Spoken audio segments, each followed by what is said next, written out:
뉴욕시 식당 실내 영업이 재개된 지 3개월도 채 되지 않았는데 다시 영업 중단 얘기가 나오고 있습니다. 어제 쿠오모 주지사가 코로나 바이러스 감염 입원 환자가 줄지 않으면 다음 주 월요일부터 뉴욕시 실내 영업을 중단시키겠다는 발표를 했는데요. 그나마 어렵게 지금까지 겨우 버텨오던 식당들이 올겨울 최악의 시련을 맞을 수 있다는 우려가 벌써부터 나오고 있어서 걱정이 아닐 수 없습니다.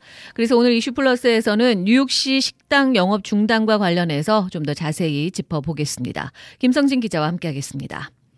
쿠오모 주지사가 결국은 식당 실내 영업 중단이라는 카드를 다시 꺼내 들었네요.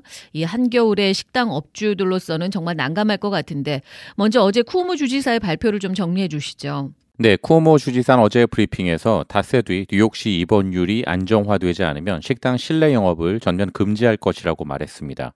이에 따라 뉴욕시의 입원율이 떨어지지 않으면 오는 14일 월요일부터 뉴욕시 식당에서 실내 식사가 불가능해집니다.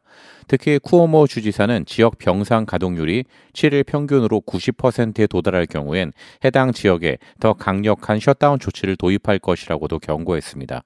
그리고 현재 뉴욕시 외 지역 식당들은 실내 수용 인원이 50%까지는 가능한데요. 이 역시도 입원율이 떨어지지 않으면 25%까지 낮출 것이라고 이날 밝혔습니다. 사실상 이날 뉴욕시 식당의 실내 영업 중단 경고는 겨울철이라 대부분 식당들의 실외 영업이 불가능한 상황에서 거의 영업 중단이나 다름없는 그런 조치라고도 할 수 있고요. 투고나 배달 정도만 가능하다고 볼 수 있습니다. 맞습니다. 지난 9월 전후로 다시 돌아가는 조치라고 할 수 있는데 그때와 다른 점이라면 현재는 겨울철이라 실외 영업이 안 된다는 거 아니겠습니까? 다시 한번 셧다운 조치가 내려질 가능성이 나온 건데요. 현재 뉴욕시 입원율이 얼마나 심각하길래 이런 강력한 조치가 내려질 가능성이 거론되고 있는 건가요? 현재 뉴욕주 전체로 보면 코로나 바이러스로 입원한 환자는 4,600명 정도로 파악되고 있습니다. 지난 봄에 최고 입원 환자 수가 19,000명에 이른 것에 비하면 아직 그렇게 심각한 상황은 아닌데요. 쿠오모 주지사는 현재 입원 환자 증가율이 심각한 것으로 보고 있습니다. 현재 뉴욕시에 남아있는 입원 병상 비율은 19%고요. 롱아일랜드의 경우는 18%입니다. 이는 다른 지역에서 25에서 30%에 이르는 것에 비하면 실제로 많이 낮은 편이라 볼 수 있는데요. 쿠오모 주지사는 뉴욕시에도 입원 가능한 병상 여유분이 30%까지는 돼야 한다고 주장했습니다. 드블라지오 시장도 현재 뉴욕시 입원 환자율이 2.28%라고 밝혔는데요. 이는 드블라지오 시장이 자칭 최대값이라고 제한을 두었던 2%를 넘은 수치이기 때문에 드블라지오 시장도 식당 영업 제한에 어느 정도 동조하고 있는 것으로 파악되고 있습니다. 드블라지오 시장은 학교 대면 수업을 밀어붙이겠다는 거고 그걸 위해서는 차라리 식당 영업 제한을 선택하겠다는 의지로 보입니다. 현재 이렇게 확진자가 급증하는 상황에서 앞으로 5일 동안 입원 환자 비율이 낮아진다는 건 거의 불가능해 보이는데 정말 걱정이 아닐 수 없습니다. 현재 뉴욕시 식당들 입장을 좀 들어보면 좋을 것 같은데요. 이번 실내 영업 중단 조치에 대해 어떤 반응이 나오고 있나요? 뉴욕시가 실내 영업 중단 조치를 시행하면 식당들은 실외 영업만 가능하다는 건데요. 뉴욕시 한인 식당들은 사실상 날이 추워지면서 현재 실외 영업이 제대로 이루어지지 않고 있다고 합니다. 특히 실외 영업을 위해서는 난방이 또 필수적이고 바람을 막기 위해서 천막도 추가로 설치를 해야 하는데 여기에 대한 뉴욕시의 단속이 너무나 엄격해서 쉽지 않다고 토로하고 있는 분위기입니다. 먹자골목 한인 번영회 김영환 회장의 말 들어보시죠. 근데 실외 영업도 지금 규제가 너무 심해가지고 그리고 어떤 일관성 있는 가이드라인을 주는 게 아니고 각 부처별로 예를 들어서 파이어 디파트먼트, DOT, DOB 다들 자기들이 가지고 있는 그 소관이 달라요. 매일 오다시피 해 인스펙터가. 제일 힘든 게 그 파이어 디파트먼트가 제일 힘들게 해요. 지금 저희 같은 경우에 드라이브웨이가 있는데 드라이브웨이에다가 위에 천장을 루핑을 하고 이렇게 했더니 헐어라 이거예요. 불이 났을 때는 거기가 이제 탈출하는 역할을 하기 때문에 그래서 그것도 몇천 불씩 주고 이렇게 한 걸 또 다 헐었어요. 드라이브웨이가 10핏이에요. 10핏이기 때문에 6피트짜리 천막을 구해서 6피트를 놓고 4피트를 통로로 했는데 거기에 이글레스 존인가 그렇다고 다 치워야 된다는 거예요. 돈이 2중, 3중으로 계속 들어가고 장사는 안 되고. 이렇게 규제가 엄격해서야 식당들이 그렇지 않아도 힘든데 제대로 실외 영업을 할 수 있겠습니까?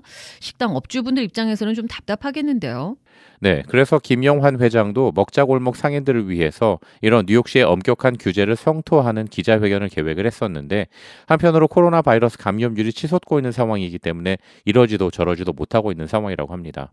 코비가 좀 진정 국면으로 들어가면은 난 기자회견까지 하려고 했어요. 기자회견에서 먹자골목 상인 번영회에서 어떤 그 메시지를 좀 주려고 했는데 지금 자꾸 코로나가 이제 번지고 이러니까 단속하는 게 이해가 되지만 일관성 있는 가이드라인을 주고 장사를 좀 할 수 있게 해달라 그런 얘기죠.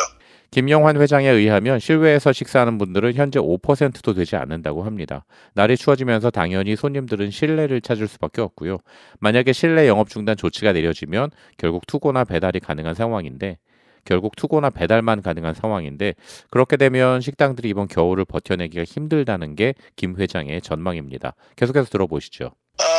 실외 영업이 지금 그 추우니까 한 5% 10%뿐이 실외에 들어가질 않아요. 나름대로 이제 난방을 뭐 이렇게 하고 뭐 여러 가지 투자를 해도 아무래도 실내로 들어오려고 그러지. 개중에는 추워도 실외에서 먹겠다는 분들이 있지만은 그런 고객들은 그렇게 흔치 않죠. 지금 뭐 돈을 번다는 개념이 아니고 그야말로 서바이벌 하는 거예요. 살아남기 위해서 몸부림들을 치는데 원래 우리가 40명이 넘게 인원이 돌아가던데요. 그런데 15명을 가지고 지금 돌리는데 매상 대비 인건비가 막 50% 60% 나오니까 이거 안 되겠다 싶어가지고 다시 인원을 또 줄였어요.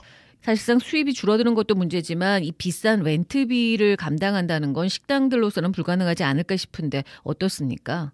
플러싱 지역은 그나마 렌트비가 맨해튼에 비해서는 저렴한 편인데요. 맨해튼의 한 식당들은 실외 영업이 다 어려워지고 오직 투고와 배달만으로 영업을 한다면 과연 엄청난 렌트비를 감당할 수 있겠느냐라는 그런 우려도 나오고 있습니다. 랜로드한테도 그래요. 랜로드 입장도 우리가 헤아릴 수밖에 없는 것이 그 사람들도 모기지 물어야지 부동산세 내야지 뭐 해야지 뭐 이런데 무조건 나 렌트 못 내겠다 하고 할 수 있는 것도 아닌 거고 먹자골목 쪽에는 그래도 렌트가 그렇게 비싼 렌트가 아니잖아요. 맨하탄에 비해서. 맨하탄 같은 경우 5만 불 10만 불 하는 렌트를 어떤 랜로드들은 그걸 또 편리를 봐주지만은 또 많은 랜로드들이 받을 거 다 받아가려고 그러는 거예요. 그러니까는 그런 사람들은 부득이 올겨울 넘기기는 매우 힘들다. 문 닫아야 된다는 그런 결론이 나오는 거죠. 한겨울, 특히 연말이 다가오고 있지만 이렇게 한인 식당가들에는 찬바람이 불고 있습니다. 이번에 실제 실내 영업 중단 조치가 시행된다면 정말 영업이 더 이상 불가능한 분들도 나오지 않을까 걱정이 많은데요. 얼마 전 스테튼 아일랜드에서도 규제에 항의하는 한 바 주인이 경찰을 차로 들이받는 사건도 있지 않았습니까? 뉴욕주나 시도 규제를 하기 전에 이런 소상인들에 대한 지원을 먼저 해야 하지 않을까 싶습니다. 오늘 이슈 플러스에서는 뉴욕시 식당 실내 영업 중단 조치 소식과 또 현재 뉴욕시 한인 식당들의 실태에 대해서 살펴봤습니다. 지금까지 김성진 기자였습니다.